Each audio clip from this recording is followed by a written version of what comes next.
Waktu itu aku buka Google teman-teman, karena nggak ada jalan lain, gue mau nanya sama siapa gitu. Aku buka Google, aku ketik ya, mukjizat Nabi Muhammad. Ternyata teman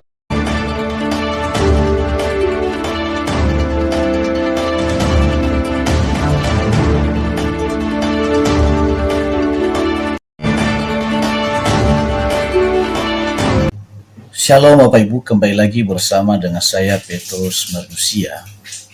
Dalam kesempatan yang baik ini kembali saya menayangkan kesaksian seorang wanita muslim yang murtad, dan kesaksian beliau ini sangat luar biasa. Oleh karena itu tonton video ini sampai selesai supaya Anda bisa menerima pesannya dengan utuh, dan saya percaya kesaksiannya memberkati kita semuanya.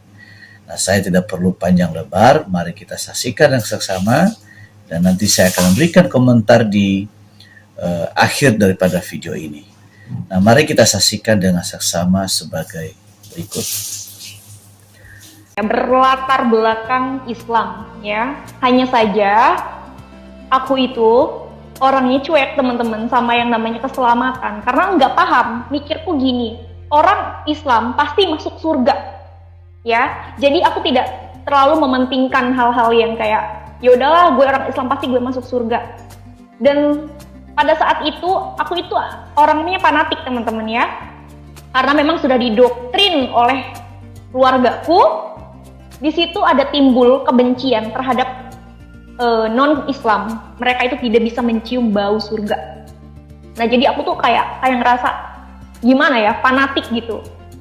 Sekolahku juga SMK Muhammadiyah waktu itu, di sekolah SMK Muhammadiyah, dan aku masuk sekolah ke situ karena nenek aku pengen aku tuh memperdalam iman Islamku gitu. Dan karena aku orang Islam ya aku masuk ke situ ya teman-teman. Dan kebetulan sekolah aku itu deket dengan gereja. Kan kalau ada tilangan motor itu pasti aku lewat jalan-jalan kampung ya teman-teman. Dan aku tuh sering lewat di depan gereja. Aku tuh jujur ya teman-teman, kalau ngelihat gereja itu rasanya tuh apa ya, benci gitu loh, kayak ini tempat ibadahnya orang Kristen gitu. Pokoknya nggak tahu lah, tiba-tiba aku punya rasa kebencian seperti itu. Dan pada saat itu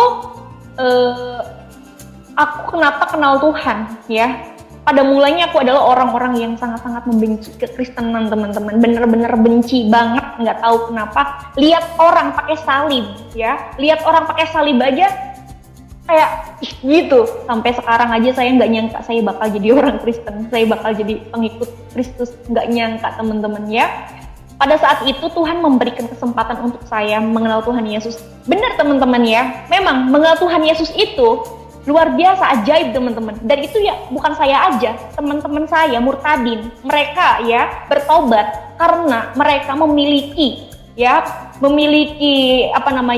pengalaman dengan Tuhan. Tuhan Yesus adalah Allah yang hidup, Allah yang benar teman-teman ya, Allah yang maha perkasa ya teman-teman, Allah yang maha hadir, karena Yesus Kristus adalah Allah yang hidup, Allah yang memang maha hadir. Dan itu aku ulang-ulang teman-teman, karena memang tidak ada Allah seperti Yesus ya teman-teman ya. Pada saat itu Tuhan kasih kesempatan untuk saya mengenal kebenaran lewat teman saya teman-teman. Dia itu notabene itu Kristen. Aku tuh nggak tahu kalau dia itu orang Kristen teman-teman. Pada saat itu masalah itu terus aja gitu dalam hidup aku, nggak berhenti gitu. Aku kehilangan nenek aku, kehilangan mama aku, meninggal dunia ya teman-teman. Disusul lagi gitu, masalah lain, suamiku nikah lagi, dan di situ aku shock. Dan entah kenapa aku pada saat itu aku mau bunuh diri teman-teman, karena memang nggak tahan gitu sama cobaan yang terus-terusan gitu. Apalagi aku anak yang mungkin dari kecil itu nggak pernah merasakan kebahagiaan, terus udah dewasa pun nggak pernah aku merasakan kebahagiaan lah. Jadi aku di situ merasa aku mau mati aja gitu. Tapi Tuhan itu baik ya teman-teman. Tuhan mengirimkan saya teman Kristen. Tapi aku nggak tahu kalau dia itu Kristen. Setelah aku tahu dia Kristen, aku tanya, apa kamu Kristen? Aku bilang begitu. Kok kamu tahu? Iya, tadi ibu kamu bilang lagi kebaktian. Oh iya, aku Kristen, emang kenapa? Di situ rasa timbul benci gitu, kayak pokoknya gue harus ninggalin dia nih. Aku nggak mau punya teman orang Kristen gitu.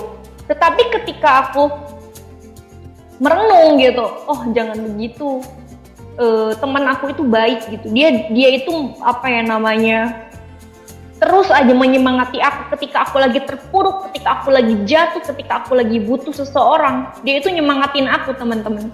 Tetapi timbul rasa apa ya namanya, jahat gitu, kayak pokoknya aku harus masukin dia ke agama Islam, ya, karena agama Islam itu agama yang diridhoi Allah. Ya itu kan aku dulu sebelum mengenal kebenaran. Dan setelah itu aku optimis, aku ngajarin dia Islam tuh begini. Dia itu cuma senyum aja gitu. Kamu tuh kenapa sih kok senyum aja, kata dia gitu. Ya udah, aku mah toleransi aja gitu. Nah pada saat itu lambat laun ada video TikTok ya viral, itu video Palestina sama Israel yang apa ya namanya, yang berperang itu ya teman-teman, kan itu viral banget itu. Nah terus aku orang Islam pasti aku berpihak kepada Palestina ya, karena Palestina adalah tempat tegaknya khilafah umat Islam dan Israel adalah bangsa pilihan ya. Pasti dia berpihak kepada Israel. Di situ ada perang, teman-teman, perang cekcok lah istilahnya gitu. Aku ngebela Palestina, dia ngebela Israel. Pokoknya kata-kata kotor itu keluar saking keselnya, teman-teman. Itu tapi dia tuh kayak sabar gitu. Kamu tuh kenapa sih bukannya marah-marah malah sabar? Gak apa-apa, aku gak boleh marah, Tuhanku nanti marah ke aku. Kalau aku gak maafin kamu, nanti Tuhan gak maafin aku. Aku tambah penasaran, maksudnya ini ajarannya gimana sih orang Kristen itu gitu. Terus dia bilang, kamu tuh kenapa? Aku bilang gitu, selalu mengandalkan Tuhan kamu, selalu memuji-muji Tuhan kamu. Tuhan kamu lu cuma nabi, kan gitu kan. Kata dia, kalau memang Yesus Kristus nabi, kenapa Yesus berkata, akulah jalan kebenaran, akulah terang hidup, akulah kebangkitan. Karena aku belum punya Alkitab, aku gak teman-teman maksudnya apa gitu. Dan ketika itu ada rasa timbul penasaran, aku pengen kenal Tuhan Yesus tapi menolak, nggak mau. Pokoknya aku harus masukin dia ke agama Islam. Tapi dia tuh kekeh banget, teman-teman, kuat banget. Malah di depan aku dia tuh apa ya namanya, memuji-muji Tuhannya terus. Apa sih hebatnya Tuhan Yesus? Aku bilang begitu kan sama dia. Kata dia, Tuhan Yesus itu ya Tuhan yang sangat-sangat luar biasa ya. Oleh karenanya aku memiliki keselamatan gitu, dan aku damai sejahtera. Aku semakin penasaran. Terus aku bilang sama dia gini, ya udah tunjukin kalau memang Tuhan Yesus adalah Tuhan yang hidup, Allah yang benar ya. Kalau memang Tuhan itu adalah Tuhan dan juru selamat manusia, tunjukin ke aku. Aku tantang Tuhan pada saat itu, teman-teman, dengan emosi, dengan nada tinggi. Dia sampai, iya kamu benci nggak apa-apa, tapi jangan menghujat ya, karena apa namanya, menghujat Roh Kudus itu dosanya tuh nggak bisa diampuni. Nggak, pokoknya aku mau tahu siapa Yesus Kristus. Kalau emang Yesus adalah Tuhan, coba datang ke mimpi aku gitu, teman-teman ya. Pada saat itu malamnya aku tantang Tuhan nih ya, jam 5, teman-teman, itu masih cekcok aku sama teman aku sampai jam 5, bayangin ya. Jadi bangun tidur, telepon, terus ribut lagi. Aku bilang, udah pokoknya dia tuh terus bilang gini, ya udah mana mukjizat nabi kamu, mana mukjizat nabi kamu. Dia tuh tanya-tanya, teman-teman. Pas aku baca Al-Quran itu kan mukjizatnya itu membelah bulan ya teman-teman, sama itu Al-Quran itu mukjizat terbesar. Dan di hadis ada sih ya, air keluar dari sela-sela jari atau apa.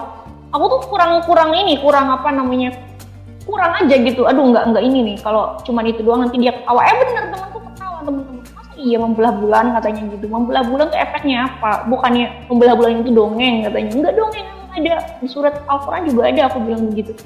Lihat dong Yesus Kristus, katanya gitu kan, bisa berjalan di atas air, bisa mengubah air menjadi anggur, bisa membangkitkan orang mati, bisa membuat burung dari tanah liat. Pokoknya dia tuh mengagung-agungkan Tuhan. Di situ ada rasa kayak kebencian, teman-teman. Wah, aku panas hati nih, masa aku lebih unggul dari Tuhannya dia dibanding nabi aku yang cuman apa sih mukjizatnya, tapi dia tuh apa ya namanya, istilahnya ngetawain aku. Di situ aku ada rasa emosional. Waktu itu aku buka Google, teman-teman, karena nggak ada jalan lain, gue mau nanya sama siapa gitu. Aku buka Google, aku ketik ya, mukjizat Nabi Muhammad. Ternyata teman-teman, luar biasa, haleluya, puji Tuhan ya. Tuhan Yesus menjamah saya, teman-teman, dan memperlihatkan firman yang luar biasa, teman-teman ya. Pada Matius pasal 28 ayat 18 sampai 20, kepadaku telah diberikan segala kuasa di surga dan di bumi ya. Jadikanlah semua bangsa muridku dan baptislah mereka dalam nama Bapa, Anak dan Roh Kudus, dan ajarlah mereka melakukan segala sesuatu yang telah kuperintahkan kepadamu, dan ketahuilah aku menyertai kamu senantiasa sampai kepada akhir zaman. tambah bingung teman-teman. Bukan tadi ngetik mukjizat Muhammad, mukjizat Nabi Muhammad gitu ya.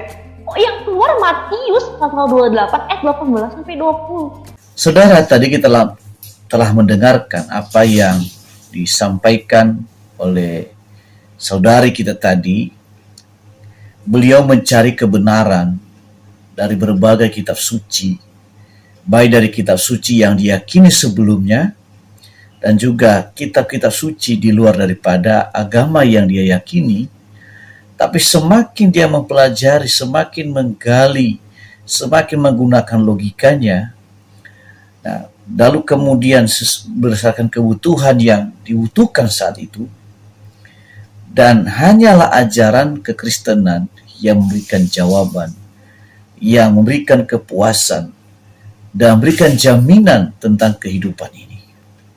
Baik kehidupan yang sekarang maupun di kehidupan yang akan datang. Nah saudara, saya yakin dan percaya banyak orang akan menyadari tentang iman percayanya. Itu tidak terjadi dengan kebetulan, tetapi ada orang-orang yang mendoakan supaya mata hati terbuka di hadapan Tuhan. Nah, demikianlah tayangan saya kali ini. Kiranya kesaksian ini memberkati kita semuanya, dan sampai ketemu di video saya selanjutnya. Tuhan Yesus memberkati kita semuanya. Shalom.